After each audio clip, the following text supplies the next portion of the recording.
Welcome to the Rainmaker Multiplier on Demand, a podcast for leading financial professionals, or Rainmakers, and their teams that offer support for securing a successful future. From marketing help to staffing structure, listen and subscribe for actionable insights from advisors and skilled professionals alike.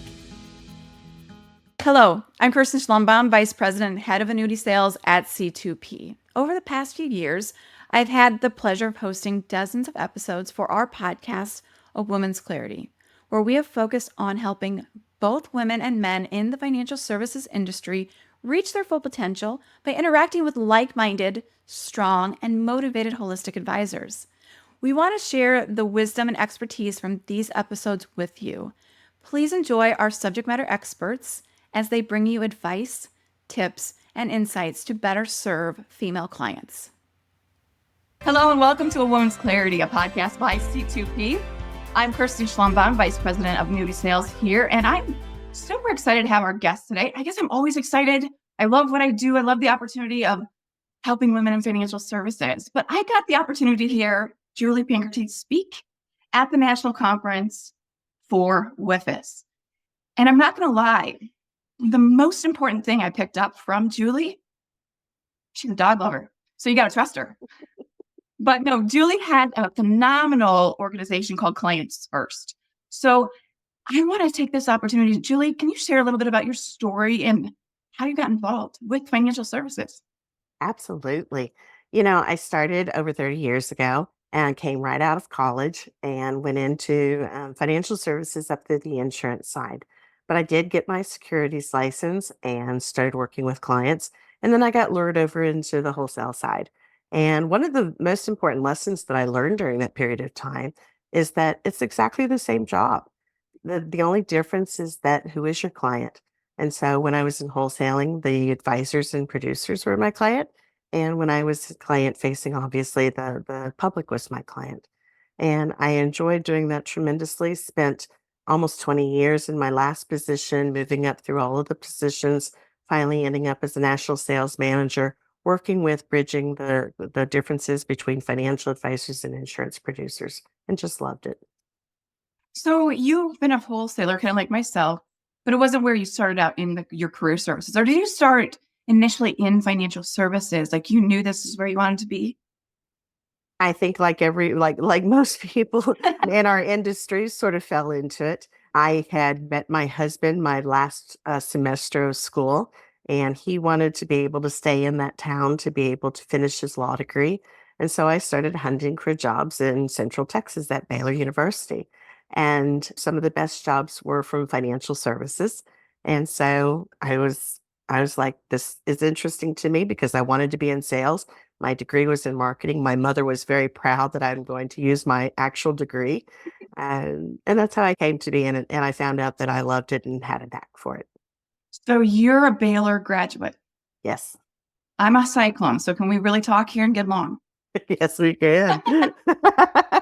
Being rivals, just want to make sure we in this industry need to stick together. We don't need to fight each other. But I had to bring that up with the Big 12 connection here. Absolutely. But since we met at Women in Financial Services, and you had a phenomenal breakout session about rainmaking, and it inspired me. You inspired me because of your story and how you share what you do with such grace, such passion, and elegance. So let's get right down to it. I want to talk about what is the most challenging, or what's the greatest challenge facing our industry today?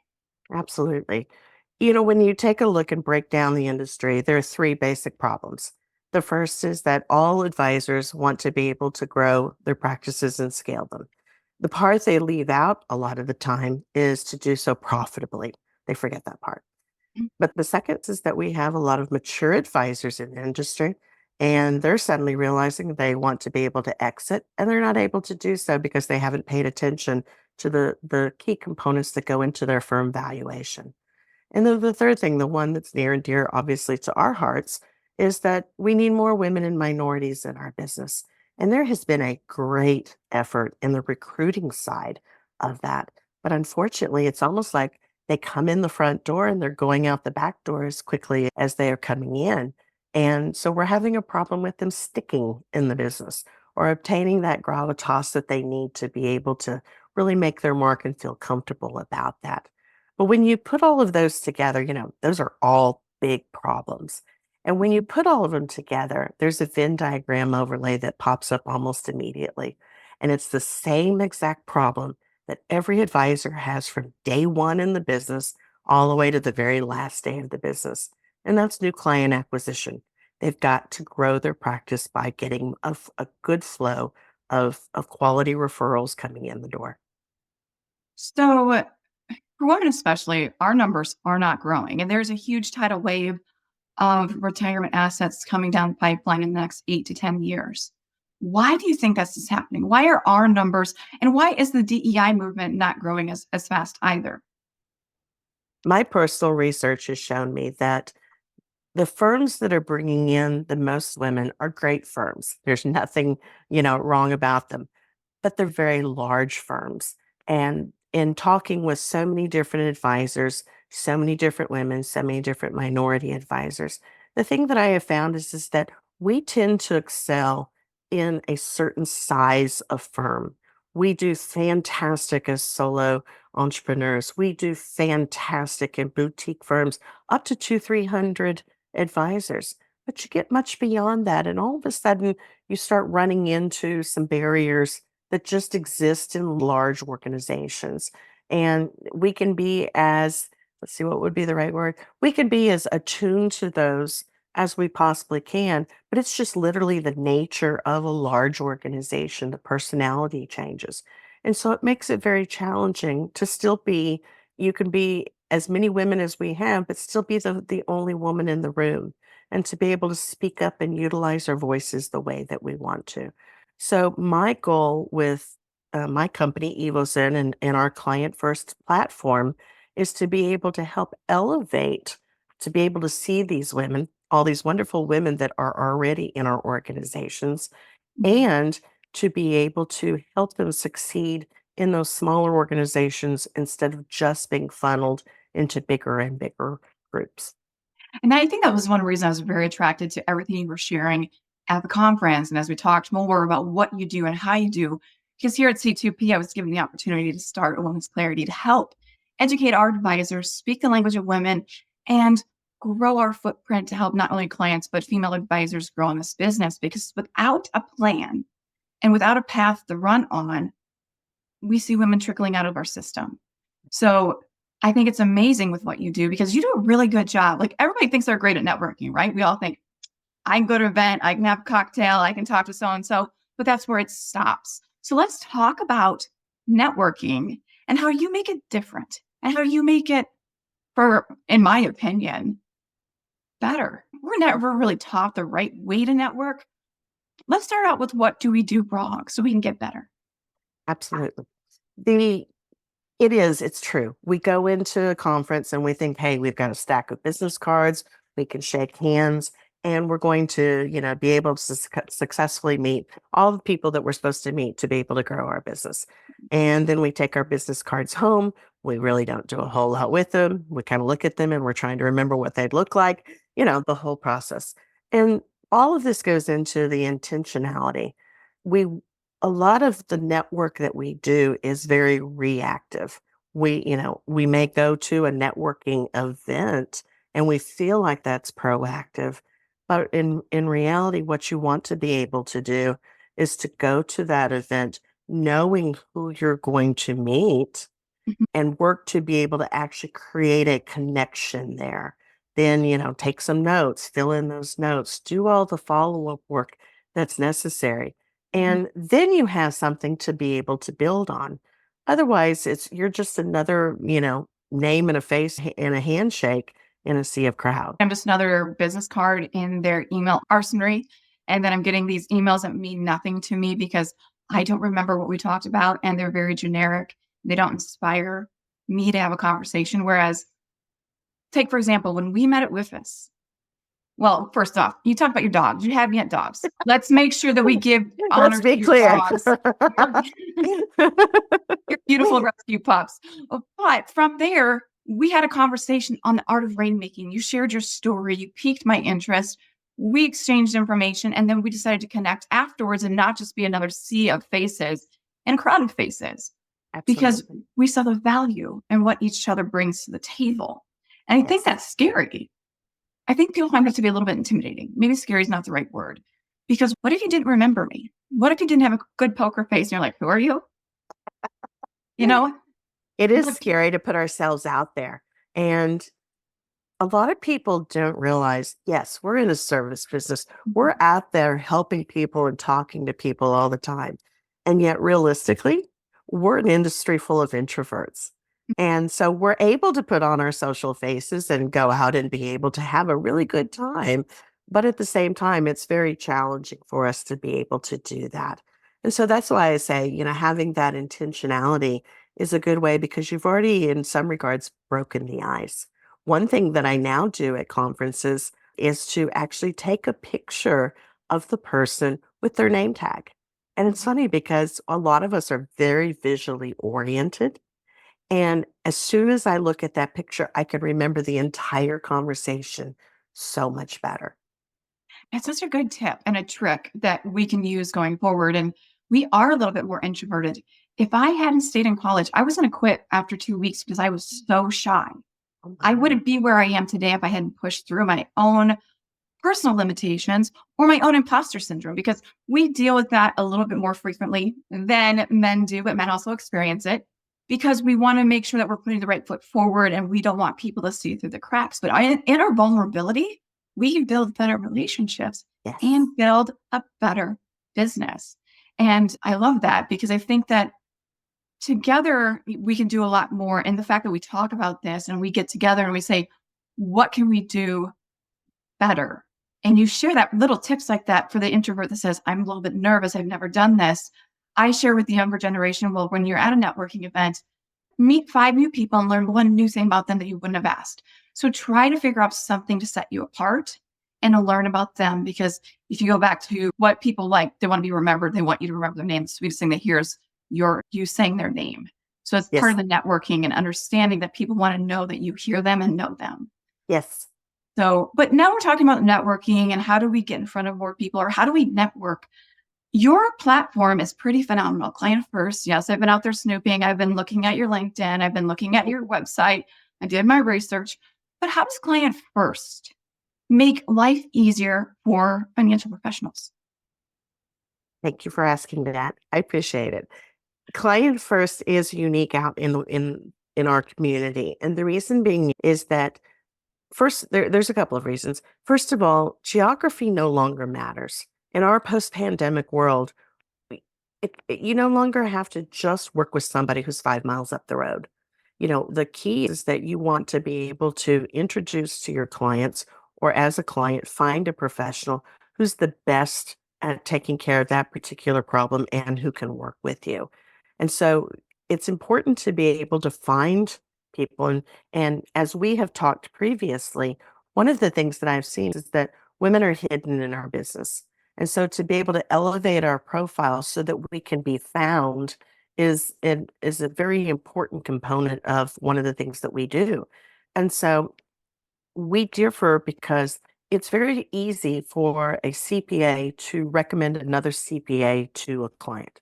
Not that they're necessarily going to do that, but if they needed it for a specific issue, all they have to do is to go to their association directory, they'll put in by geography. That's how people search directories these days.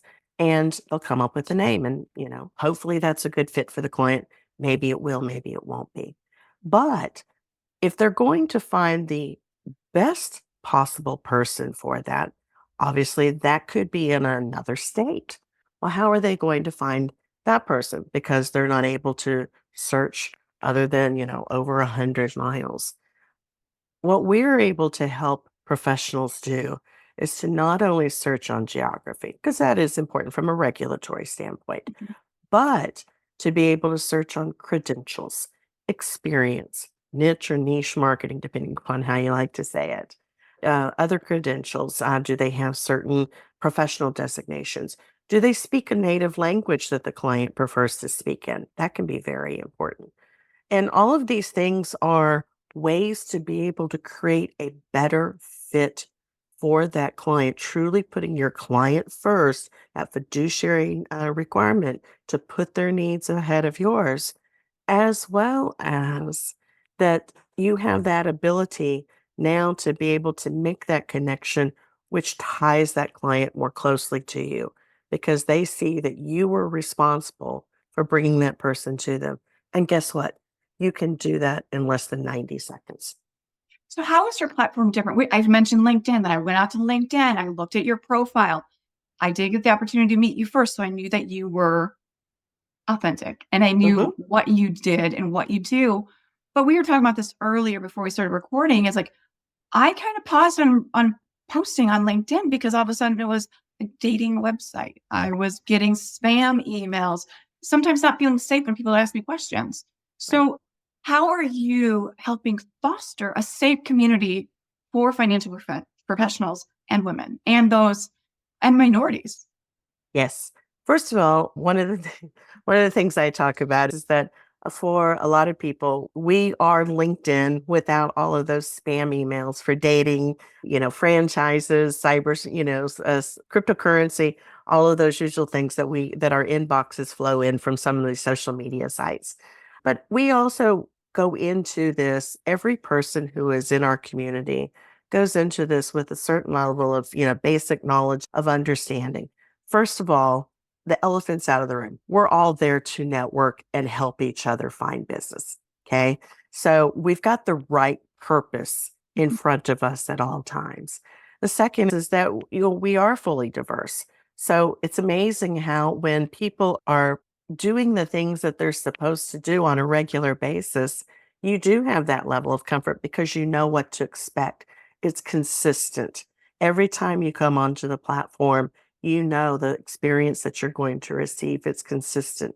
And that consistency goes into both authenticity and the honesty and trust that people need to be able to foster good connections. And I love it because your platform does feel different. Do you do any type of vetting with people who sign up for your platform? Or, I mean, you talked about they understand the purpose of the platform. Is there any other requirements for financial professionals to join your platform? We do. We don't have a formal vetting at this point. We're still a young, growing company, and those services are very expensive for us to be able to provide at this time. But we're also still small enough. I know every single person that is on the platform. We walk our talk. We actually go in, and all of the people that have come to us by referral from people that we already know to be vetted and to be good, consistent people. And so as we continue to grow, we'll then accumulate the funds that are necessary to actually implement a more formal vetting process. Because at some point, obviously, the platform will be large enough that I won't know everybody. But I can say, specifically as of today, I know everybody and I'm very proud of every person that we have on that platform. The quality is amazing. Well, let's talk about your platform because you and I talked about how do you become more referable? And this is something that you and I have talked in detail about. And can you give example and how you can become immediately more referable? After I do that Google search or I look for you and I find you after 90 seconds, how do I know I can trust you? And how do I know that you're being referred right away? Absolutely. You're going to laugh. It's the simplest solution of all, and yet it's the one that people are the most afraid to do. Get a good professional headshot. It needs to be a headshot that is, as much as I love my puppy dogs do not need to be in my headshot. It needs to have good lighting and it just needs to a great photographer can really capture the essence of a person's soul, as I like to say. But what's most important about that is because we do live in a digital world, the first, let's go back to the old days. First impressions matter. Okay. So the first impression that a person has of you is that picture. So a high quality professional picture is well worth the money. I literally update my photo every year because I want it to look like me. And here's the key point in that. When somebody looks at your picture and then the first time they get on a video with you, what are they doing? They're comparing what they see on the screen to that picture. And we go back and talk about consistency. Consistency is a very subtle psychological mindset that if we see consistency between those two visuals, we already have a level of trust. If we see your 20-year-old wedding picture when you had completely different hairstyles, mustaches, all of the things that, we know what those 20-year-old wedding pictures look like. You've already started that relationship off with a lie. And people will remember that.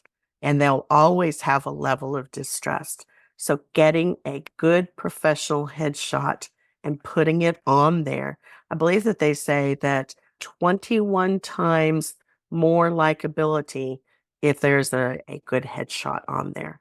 We have an ebook that is coming out, and this is our very first suggestion in there because it's that important. So I'm going to talk like the kids do this these days. We didn't grow up with social media. We had Right. big hair in our high school photos. We hide them from the next generation. But with today's digital world, Mm-hmm. you have to make sure your headshot looks like you. And everyone applies filters these days. Mm-hmm. So what are your thoughts on that? I mean, let your wrinkles show, let your gray hair show, be confident in your photo. What would you suggest? Because if we are going to be authentic to ourselves, well, we still have to be comfortable with a headshot. People are still nervous about how they're perceived. I will give total credence to the photographer that I use, Judith Hill in Nashville, Tennessee. She's wonderful. And she said, every woman that comes in, the first thing that they want to say is, can you Photoshop out all of my wrinkles? Can you Photoshop 20 pounds off? All of those things that we think that people, resist up against. Okay. And the reality is, first of all, with the right lighting, everybody's gorgeous. Okay. And a good photographer knows how to position you to be able to bring out your very best. And it is your confidence that people are attracted to. It's not whether or not you have a wrinkle or two. It's not, whether there's a gray hair. They don't notice half the things that we worry about. But what they are immediately attracted to is the confidence that you exude. And a good professional photographer is able to do that for you. I sometimes, I love when we do our photo reveals because sometimes it's almost like the first time that you see yourself the way you think that you see yourself in your head. Mm-hmm. That's a really good feeling. I guess one thing I'm taking from what you're saying is let's normalize authenticity. Yes. Let's normalize the fact that we are confident in what we do and let that come out in our photos. So what if in the last year I put on 10 pounds? So what? I know what I'm doing. I understand our industry. And, I just chopped off like 6 to 8 inches of my hair. Maybe it's time for a new headshot because I could look different to other people because the hair's gone.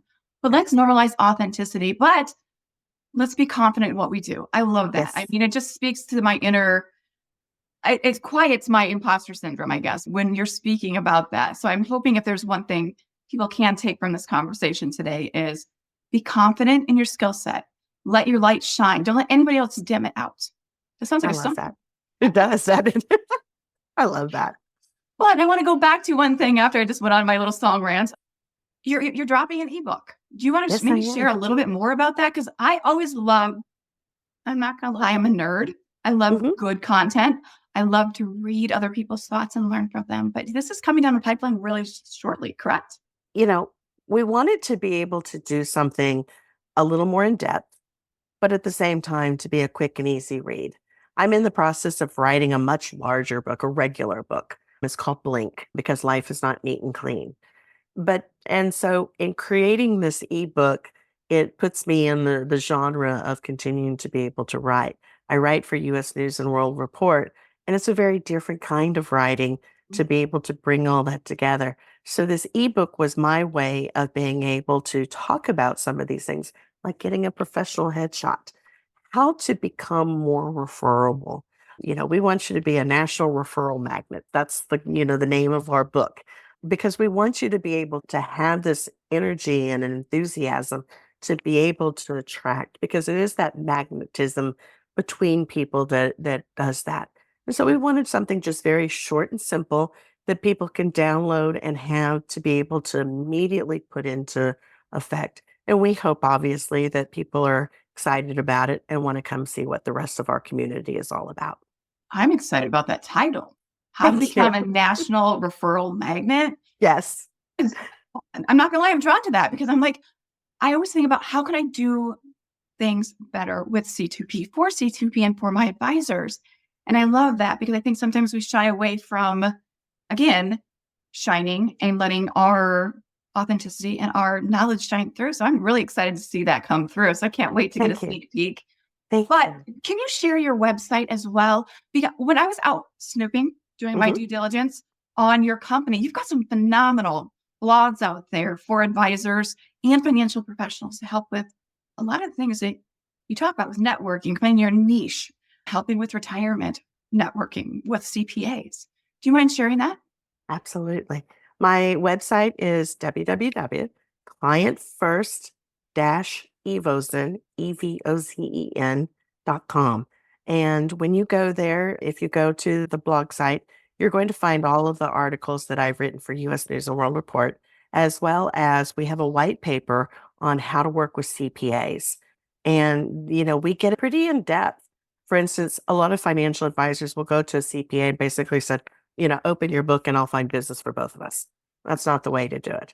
There's a whole, literally a blueprint for how to work with a CPA in a way that not only is going to get you those coveted clients, but is also going to be able to make you literally that CPA's best friend.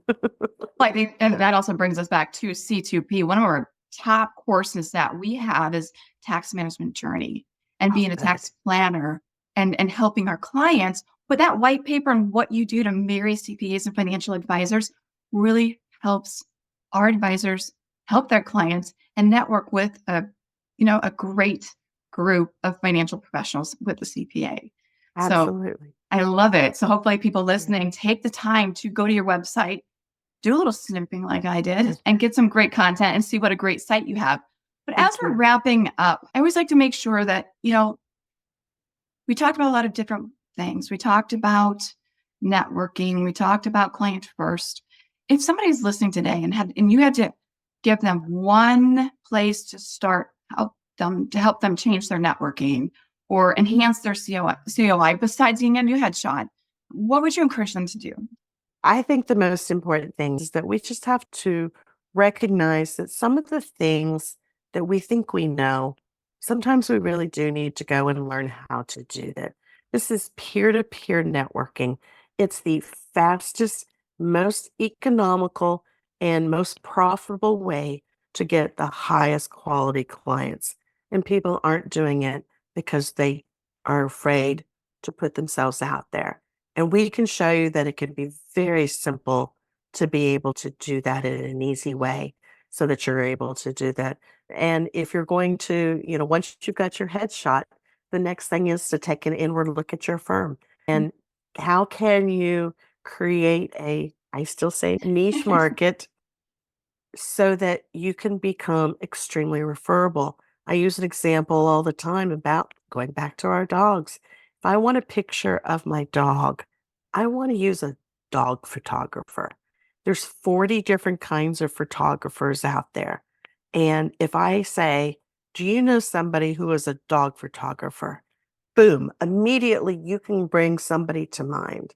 If I say, do you know a good photographer who can take a picture of my dog? All of a sudden the person's going to start leaning back and start thinking of all the photographers they know and start mentally trying to match them up to you. And invariably they're going to fail.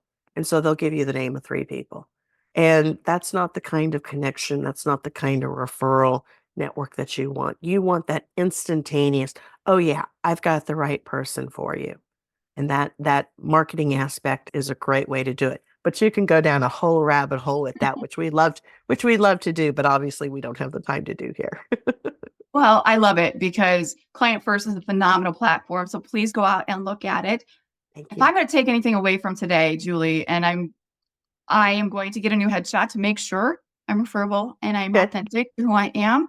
But secondly, I'm going to be vulnerable enough to stop and say, hey, these are areas where I can improve.